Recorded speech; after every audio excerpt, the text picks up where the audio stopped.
Hey guys, I am back to film my wrap-up for Spookathon. Spookathon took place from October the 14th through the 20th. This was hosted by Books and Lala.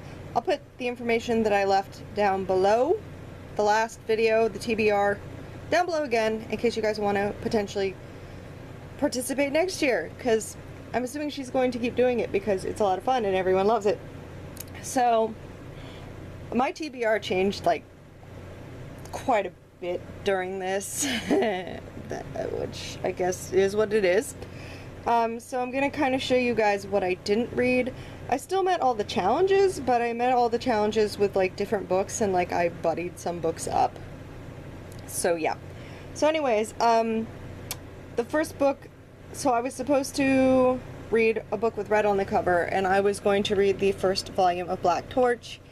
This just never ended up happening. I don't know why. I was so focused on the books that I never actually read the manga, and then like the last day I was like, oh, manga. But I was just, if I was gonna read the first volume of Black Torch, I was probably gonna finish it, so I didn't really want to read all 5 volumes on that day, so I was like, eh. So I didn't read that one. And then the other one that I didn't read, which was gonna be the one for a spooky word in the title, was Time Killer. Just didn't happen. I clearly am not that motivated to read this one because I've tried to read it multiple times and it just never happens. So there's that. So let's talk about what I actually did read, shall we? Yeah, let's shall. Okay, so first one is to read a thriller, and I did read and complete The Dark Beneath the Ice. This was interesting. So, the main character is Mariana, and her parents had split up. So she ends up moving in with her aunt because her mom kind of has a mental breakdown after the breakup and checks herself into like a hospital. So Mariana's with her aunt, but she's having issues where she keeps like losing time and she's doing things that she would never do, and objects are breaking and all this craziness is happening, and the only one who believes her is the daughter of a local psychic. So they attempt to do kind of an exorcist, and everything goes out of control. The whole like it was really fun when I was reading it. You kind of have to, I mean, I read a lot of like ghost type books, but you have to kind of like disbelieve what you normally think, because like the whole like thing at the end with like what it was really, and I don't want to say it because obviously spoilers, the like end and like what it actually ultimately was that was doing this was kind of like really okay, I guess it's kind of weird. But what I did like about it was I did not realize that it's girl. This is not like toted anywhere on this that I'm aware of, that the main character like falls in love with the other girl. So I was incredibly happy with that. I was like, yay! But and the story was interesting for when I was reading it. It's just the whole like getting there was kind of a little weird, but I mean it was still pretty cool. So there is that. The next one obviously was the Breed, a book with red on the cover. I ended up actually switching off and grabbed one manga that I counted towards 2 of the prompts. So I read the first volume of Phantom Tales of the Night. So I actually used this for the red on the cover because there's a little bit of red right there. And the other one with the spooky word in the title because, well, Phantom and Night, I think they both work. So this one is really weird. Like, this is like a whatever this innkeeper is, and he takes compensation for helping people in the form of their secrets. It's an interesting story. The artwork is really cool.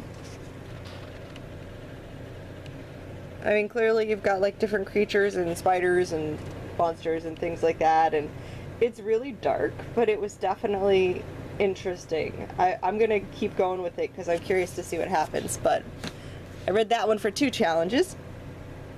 The next one was set in a spooky location. So I did read The Ghosts of Arcadia. This I got when I was visiting a friend up in Maine, like a year or two ago. And, I mean, it was really dry. I mean, I guess I should have known that, because basically, it's basically just each chapter going through, like the known haunted locations in, like, this area and why they consider them haunted. And it's like, horror at Base Harbor Headlight. And it's, like, just, like, each section is kind of, like, you know, like, methodical, like, this is what happens, and off of this, and this is what happens, and this is why they think it's haunted, and things like that. So it was very, like, well, methodical, and just not,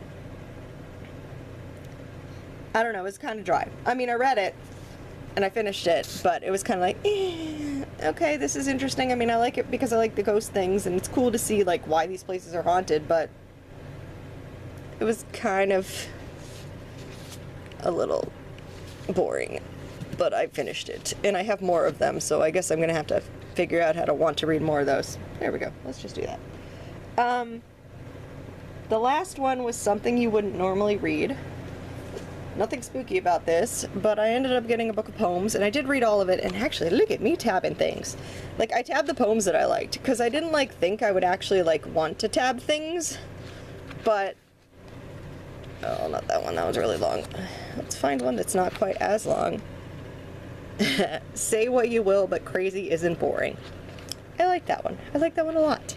So yeah, I ended up tabbing a bunch of the random poems that I thought were cool.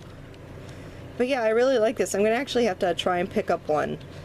I like this one. We fall in love with little things somebody loves about the world, like music, rainy days, or peanut butter sandwiches, and it doesn't matter what they are, it's just that they love them, and that makes them happy. I mean, they're just cute little poems, and I really enjoyed it, and yeah, I'm gonna have to pick up more from that author.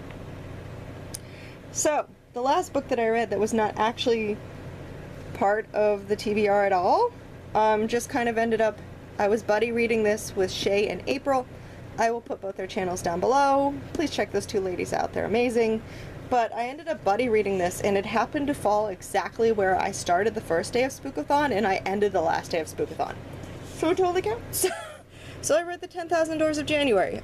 This is a, like, portal fantasy, where this girl, January, like, she doesn't know her mother, and her father is always traveling, so she's the ward of a wealthy beneficiary, Mr. Locke, and he always has, like, antiques and things from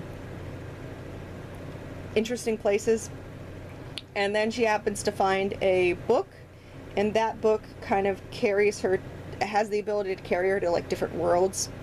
It's really interesting. I actually enjoyed it. I know it's kind of got mixed reviews, like some people liked it and some people didn't like it. I liked it. I mean, I liked it for what it was. I would actually probably give it 4 stars, because I kind of really liked it, but I feel like I've just started getting into reading books, so maybe, like, I'm a little lenient on stuff because I haven't read so much, so I don't know, but I thought it was pretty cool. So there is that. So I mean, all things considered, for a week, that's actually quite a bit of books for Lindsay. I was kind of surprised I managed that.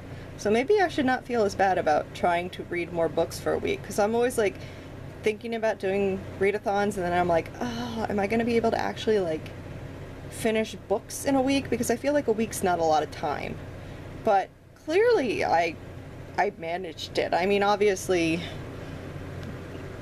I mean, the poems were easy, but the book and that book and that book, I mean, they're all books, so I finished them all, so yay me. So maybe next time I'll try and, like, incorporate more books into, like, my next readathon, because I was originally, like, I had picked this one to, like, be the actual book, and this one I was figured, like, it's only like 100 pages or something, so this is, like, short. But then this just kind of ended up happening, so clearly I can do it. So I don't know, we'll see what happens for the next readathon. I'm actually planning on doing a buzzwordathon, which I've never done before, so I'm also super excited for that. So I need to figure out the TBR for that so I can film it. But yeah, So anyways, I hope you guys enjoyed my wrap-up for Spookathon. I had a lot of fun with this. We'll definitely be participating next year because I love dark, spooky books.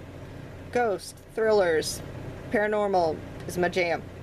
So, yes. So anyways, I hope you guys enjoyed. I will see you guys later for the next video. Everyone have a very good rest of the day. Bye!